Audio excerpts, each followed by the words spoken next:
इस वीडियो में हम बात करेंगे संक्रियाओं के क्रम यानी ऑर्डर ऑफ ऑपरेशंस के बारे में। और हम चाहते हैं कि आप इस पर अपना पूरा ध्यान दें, क्योंकि आगे चलकर आप जो भी गणित में करेंगे वो निर्भर करेगा आपकी संक्रियाओं के क्रमों की मजबूत पकड़ पर। लेकिन ये संक्रियाओं का क्रम है क्या, इसका मतलब क्या है? तो आइए इसे हम एक उदाहरण के जरिए समझाते हैं। बात सारी ये है कि हमारे पास एक ही तरीका हो गणितीय कथन को हल करने का। तो चलिए मान लें कि हमारे पास एक गणितीय कथन है 7 + 3 × 5। अब यदि हम सहमत नहीं हो संक्रियाओं के क्रमों पर तो इसे हल करने के दो तरीके हैं। हम बाएं से दाएं जा सकते हैं, जैसे हम ले सकते हैं 7 + 3, 7 + 3 और फिर उसे गुणा कर सकते हैं 5 से।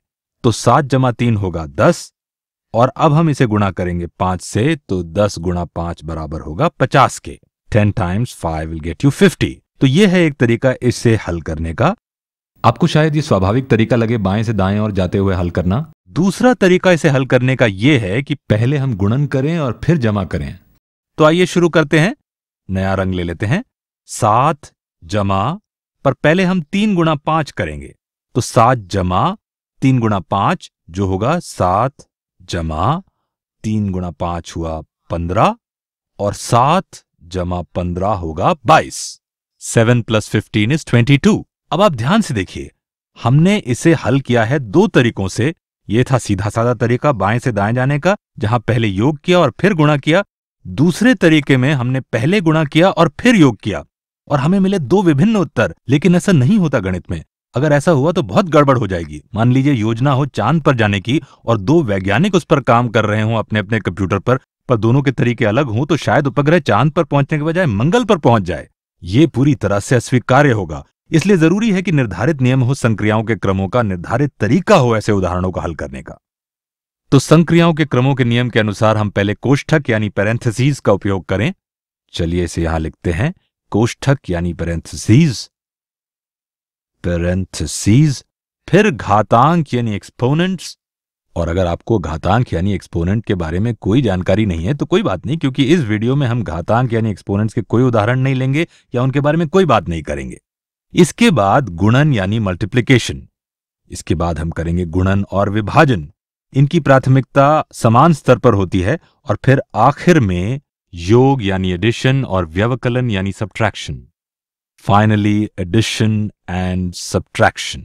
तो क्या होगा ये संक्रियाओं का क्रम? चलिए पहले इसे नामांकित कर लेते हैं। यहां पर लिखते हैं, तो ये है हमारा संक्रियाओं का क्रम। और अगर हम इसका अनुसरण करेंगे तो हमें हमेशा समान उत्तर मिलेगा किसी भी दिए गए कथन के लिए। तो इसे हल करने का सबसे अच्छा तरीका क्या होगा? हमने कोष्ठक यानी पैरेंथेसिस का उपयोग नहीं किया है। ऐसे दिखते हैं, कोष्ठक को ब्रैकेट्स भी कहते हैं। और ये यहां पर हमारे पास कोई कोष्ठक नहीं है, पर आगे हम कुछ उदाहरण हल करेंगे जिसमें कोष्ठक भी होंगे। यहां हमारे पास कोई घातांक यानी एक्सपोनेंट्स नहीं है, लेकिन हमारे पास गुणन और विभाजन है। वास्तव में यहां हमारे पास गुणन ही है और संक्रियाओं के क्रमों के अनुसार पहले गुणन और विभाजन करना होगा। तो इसमें कहा गया है पहले गुणन करने को। ये गुणन का चिन्ह है। तो पहले हमें यह संक्रिया करनी होगी। इसे प्रधानता दी गई है योग और व्यवकलन पर। तो आइए शुरू करते हैं। 3 × 5 हुआ 15 और फिर हम इसमें जोड़ेंगे 7। यहां कहा गया है योग या व्यवकलन, हम योग करेंगे। तो पहले हमने गुणन किया और हमें मिला 15, फिर उसमें जोड़ा 7 तो हमें मिला 22। तो संक्रियाओं के क्रमों के आधार पर यहां पर लिखा हुआ यह उत्तर बिल्कुल सही है और यही है सही तरीका इस उदाहरण को हल करने का। चलिए एक और उदाहरण करें, इससे आपको समझने में और आसानी हो जाएगी।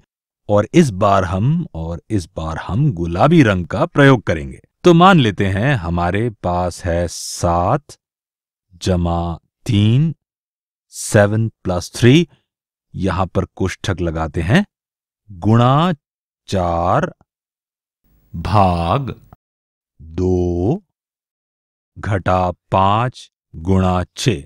तो देखिए यहां विभिन्न प्रकार की संक्रियाएं हैं, लेकिन यदि हम केवल संक्रियाओं के क्रम का अनुसरण करते हैं तो हम इसे सरल कर पाएंगे बहुत ही अच्छी तरीके से और शायद हम सबको एक समान उत्तर मिलेगा। तो चलिए आगे बढ़ते हैं।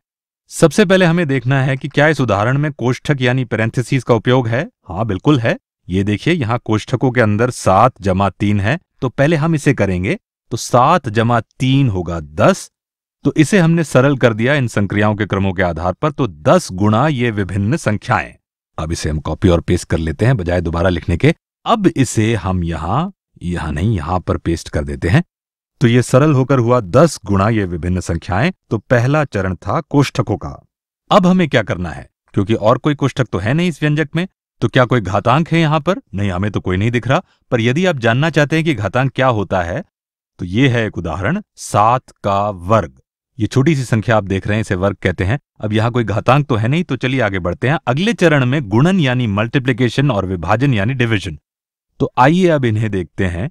तो ये है गुणन, फिर विभाजन और फिर गुणन। और अब जब हमारे पास हो बहुत सारी संक्रियाएं एक ही स्तर पर और संक्रियाओं के क्रम में गुणन और विभाजन एक ही स्तर पर हैं, तब हम जाते हैं बाएं से दाएं की ओर। तो इस स्थिति में हम पहले गुणा करेंगे 4 से और फिर विभाजन करेंगे 2 से। Multiply by 4 divide by 2। इसके बाद हम करेंगे 5 गुणा 6 और फिर घटाएंगे। तो चलिए अब इसे हल करते हैं। तो पहले हम इनको गुणा करेंगे यानी 10 गुणा 4, और चाहे तो साथ ही 5 गुणा 6 भी कर सकते हैं, क्योंकि इससे कोई फर्क नहीं पड़ेगा, लेकिन हम चरणबद्ध तरीके से करेंगे। तो चलिए आगे बढ़ते हैं और गुणा करें 10 को 4 से। तो 10 गुणा 4 होगा 40। 10 टाइम्स 4 इज 40। और अब हम 40 को 2 से विभाजित करेंगे। चलिए इसे एक बार फिर से कॉपी करके पेस्ट कर लेते हैं। अब इसे हल करना आसान हो जाएगा। ध्यान से देखिए, गुणन और विभाजन एक ही स्तर पर है, तो हम बाएं से दाएं जाएंगे। अगर आप चाहें तो इसे 1/2 से भी गुणा कर सकते हैं और क्रम में भी अंतर नहीं आएगा, लेकिन सरलीकरण के लिए गुणन और विभाजन को करते हैं दाएं से बाएं। और अब हमारे पास है 40/2 घटा 5 गुणा 6।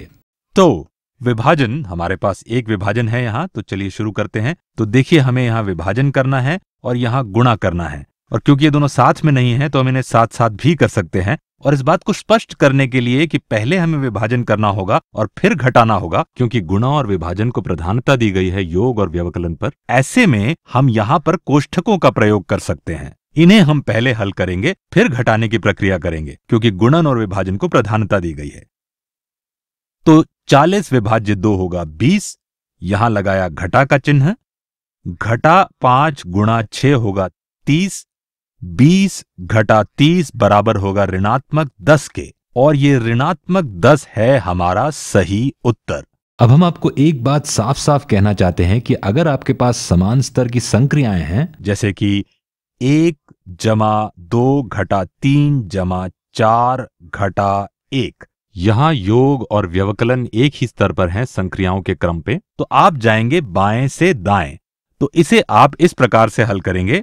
1 जमा 2 हुआ 3, तो 3 ये समान होगा 3 घटा 3 जमा 4 घटा 1 के, तो 3 घटा 3 होगा 0 जमा 4 घटा 1, जो कि समान होगा 4 घटा 1 के, जो कि समान होगा 3 के। बस आप सिर्फ बाएं से दाईं ओर जाएं। यही प्रक्रिया का अनुसरण करें जब आपको एक ही व्यंजक यानी एक्सप्रेशन में गुणन और विभाजन दिए गए हों। तो यदि हमारे पास है 4 गुणा 2 भाग 3 गुणा 2, तो 4 गुणा 2 होगा 8 विभाज्य 3 गुणा 2, और 8 विभाज्य 3 से हमें प्राप्त होगा एक भिन्न, ये होगा 8/3। तो ये होगा 8/3 गुणा 2, और 8/3 गुणा 2 बराबर होगा 16/3 के। तो ये तरीका है इसे हल करने का, ना कि पहले गुणन करना और फिर विभाजन करना 2 से वगैरह। लेकिन एक स्थिति में आपको संक्रियाओं के क्रमों के अनुसरण की कोई जरूरत नहीं होगी। अगर आपके पास सभी योग या सभी गुणन हों, तो यदि हमारे पास है 1 जमा 5 जमा 7 जमा 3 जमा 2, तो हम इसे किसी भी क्रम में जोड़ सकते हैं।